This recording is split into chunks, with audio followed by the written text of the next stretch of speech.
Salam damai sejahtera Bapak, Ibu, serta saudara-saudari semua. Untuk memulai renungan tentang firman Tuhan ini, mari kita bersatu di dalam doa. Oh Tuhan Allah Bapa di surga yang melampaui segala akal, hati, dan pikiran kami umat manusia, berfirmanlah kepada kami sebab kami bersedia untuk mendengar, dan atas pertolongan Roh Kudus saja, mampukan kami agar boleh melaksanakan firman-Mu itu dalam hidup kami sehari-hari. Hanya di dalam nama Tuhan Yesus kami berdoa dan bersyukur kepadamu. Amin. Sebagai nas renungan firman Tuhan pada hari ini diambil dari 1 Petrus 1 ayat 8 yang berbunyi, sekalipun kamu belum pernah melihat Dia, namun kamu mengasihinya. Kamu percaya kepada Dia, sekalipun kamu sekarang tidak melihatnya. Kamu bergembira karena sukacita yang mulia dan yang tidak terkatakan. Sebagai tema yang diangkat dari nas renungan kita ini adalah masa kekinian sukacita bahagia sungguh kita butuhkan.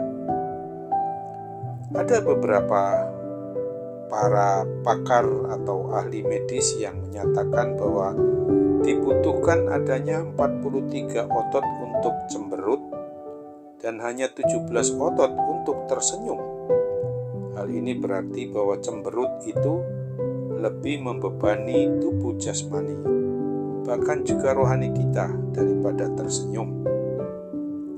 Bukan hanya fisik, beban hati, akal, pikiran, dan perasaan pun bertambah berat jika seseorang itu selalu merengut atau cemberut.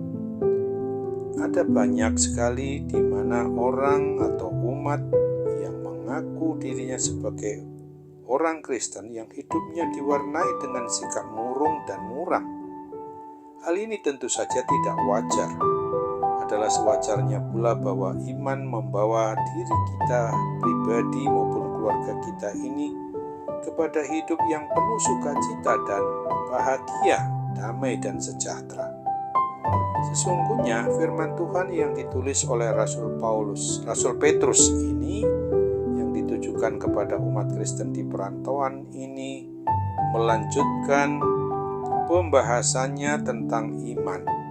Iman artinya menaruh kepercayaan atau bergantung sepenuhnya kepada Tuhan Allah Bapa Pencipta dan Sang Pemilik atas hidup dan mati kita umatnya. Bagi kita setiap pribadi, seorang yang beriman kepada Kristus mengambil langkah untuk percaya dan membawa dirinya tinggal atau berada sepenuhnya di dalam Kristus Yesus Tuhan kita. Di dalam grammar atau tata bahasa Yunani, untuk istilah percaya dan bersukacita adalah tindakan yang berlangsung kontinu atau terus-menerus, bukan sesaat. Bersukacita setiap hari.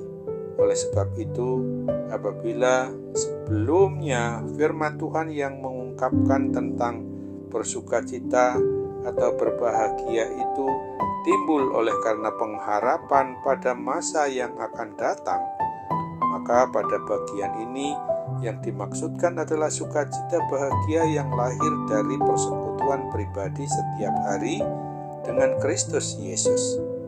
Istilah tidak terkatakan pada nas renungan kita ini dalam bahasa aslinya hanya dipakai satu kali di seluruh perjanjian baru dan menyatakan suatu sukacita bahagia yang luar biasa dan tidak dapat sekedar diungkapkan dengan kata-kata. Suasana atau keberadaan iman percaya dan sukacita bahagia itu adalah hal yang saling berkaitan erat sekali. Pribadi atau keluarga kita, orang yang mengaku beriman, percaya kepada Kristus, akan terus selalu rindu bersekutu erat dengannya. Persekutuan erat mendekat takut akan Tuhan Yesus Kristus pasti akan membawa perubahan hidup dari yang buruk menjadi yang baik, negatif menjadi yang positif, salah menjadi benar. Apabila kita merasa hidup penuh dengan beban berat dan kehilangan sukacita dan kebahagiaan, maka mari kita renungkanlah mengapa hal itu terjadi. Hal apa yang harus kita lakukan untuk mengalami sukacita dan bahagia? Sukacita dan bahagia sejati tidak bergantung pada keadaan lahiriah kita, umat manusia, tetapi pada persekutuan yang intim, dekat, dan akrab dengan Kristus. Keadaan kita hari ini mungkin sedang tidak baik-baik saja, tetapi itu tidak berarti kita harus hidup murung, muram, merengut, atau cemberut. Kita bisa mengubah keadaan jika kita tinggal di dalam Kristus. Mari, tumbuh kembangkanlah relasi yang dekat, akrab, dan intim dengan Tuhan Yesus Kristus sendiri dengan kuat kuasa Roh Kudus, melalui persekutuan di dalam doa dan dengar-dengaran akan firman Tuhan, maka sukacita bahagia itu akan datang melingkupi apapun kondisi kehidupan yang saat ini kita hadapi. Amin. Mari kita kembali bersatu dalam doa.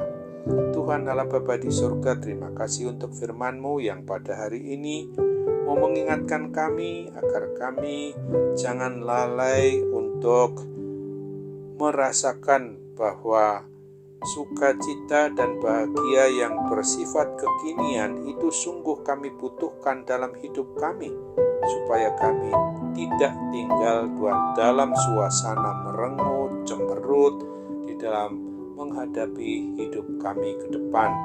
Karena bagaimanapun Tuhan sudah merancangkan dalam hidup kami ini adalah rancangan damai, sejahtera, bukan kecelakaan.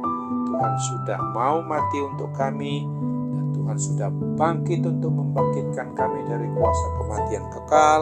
Maka hal itu berarti isi dari kehidupan kami sesungguhnya di dalam Kristus itu adalah sukacita dan bahagia yang indah dan benar.